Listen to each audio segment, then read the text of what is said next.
Hi everyone, and welcome back to the second video of me drawing insects. This week the weather has been getting so cold in the UK, hasn't it? I've recently ordered a mattress topper to make our bed really squishy and cosy, ready for the winter, and I'm really excited for it arriving.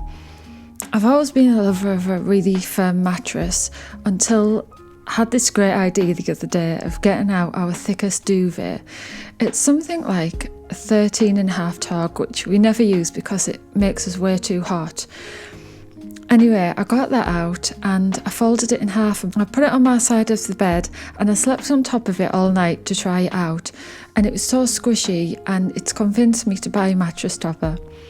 The one that I've ordered, it's synthetic and it's about 3 inches thick, so I'm really hoping that it's going to be like sleeping on a big squishy cloud. So about the sketch that I'm doing here, if you watched my last video, I mentioned that I stuck to a limit colour palette which was based on the colours of the grasshopper that I was drawing, and I kept those colours throughout this sketchbook page.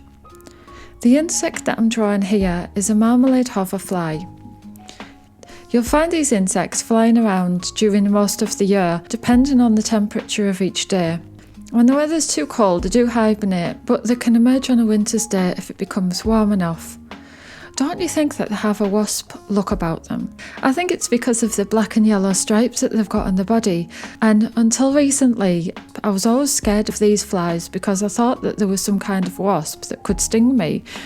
And I've never been stung by a wasp, but if a wasp does start flying around my head, I really do panic and I start waving my arms around and squealing, which I imagine people watching me find really amusing. So anyway, these hoverflies don't sting and they don't cause any harm. They're just a fly, and the next time that I do see one, I'll know not to be scared. So whilst you watch me draw the rest of this hoverfly, I'm going to be chatting about followers and subscribers on social media.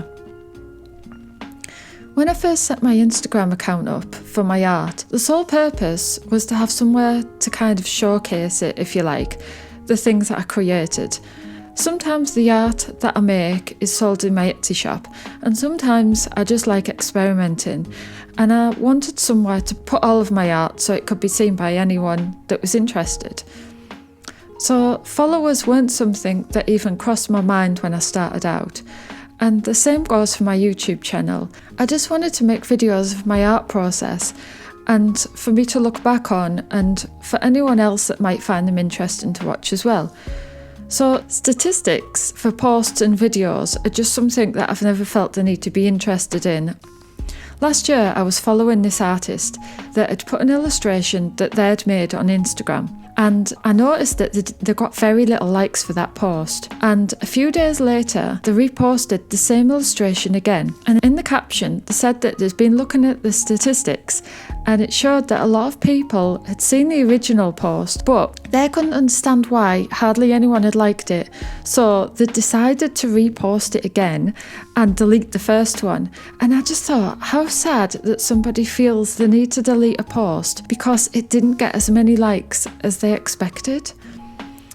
Anyway, as time goes on, you start to read about how to get more followers and subscribers because it makes you more successful as a selling artist. And I think people can get really caught up in the numbers, and they spend a lot of time posting on the social media account every day and making a lot of videos, and it's so time consuming, and they do it just to get the follower numbers up.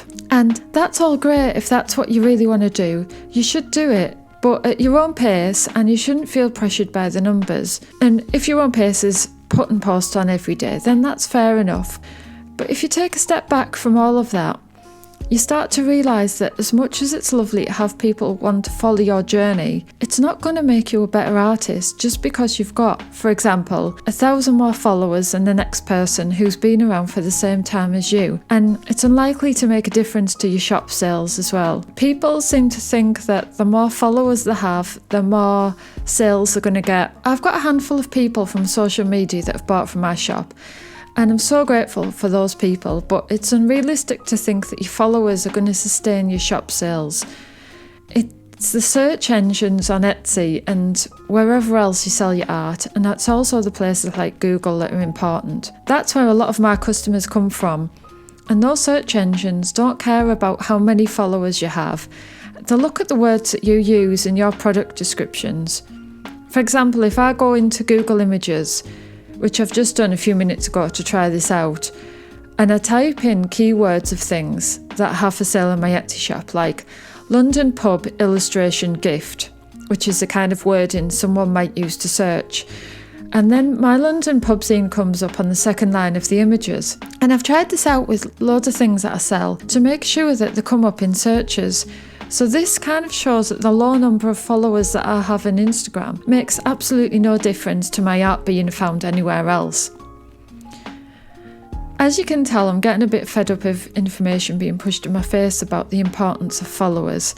It just makes us feel like failures if our accounts aren't growing. And one website that I came across recently, it listed 10 reasons people fail at growing their Instagram followers and the mistakes that they make. The whole article had such a negative message to make anyone with a social media account feel like a failure. Basically, what they're saying is, unless you're literally living on your Instagram account every second of the day with the most amazing personality, then you're going to fail. So really, when I think about it, why are we all striving for thousands of followers or subscribers? I think it's something that we really need to get into perspective. Is it approval that people are just needing by needing more and more followers? Is it the $3 that you make for every 1,000 people that watch your video? Or the products that you get sent for free to review that you don't even need or want? I personally enjoy watching product reviews that people have paid for with their own money. It's the excitement that they have for opening and trying out their purchases. It's just so much more genuine. Also, will you feel like you ever have a big enough audience? And what's the worst thing that'll happen if people start unsubscribing and unfollowing you? If any of us eventually scramble to the top of the social media mountain after gaining hundreds of thousands of followers, and you stand there looking around, what do you expect is there when you get to the top? I'm thinking that there will be a lot of disappointed people. Once you really start asking yourself these questions, you realise that the main thing is just making art and doing what you enjoy doing with no pressure and no stress. Hopefully I haven't come across too much of a complainer today. I'll try and be more positive in my next video, I promise. Oh, and feel free to let me know your thoughts in the comments on what I've just been talking about. Anyway, the next video for these insects will be me drawing a damselfly, and that'll be in a week's time. I hope you've enjoyed watching this little hoverfly come together, and I'll see you back here next week. Thanks for watching. Bye!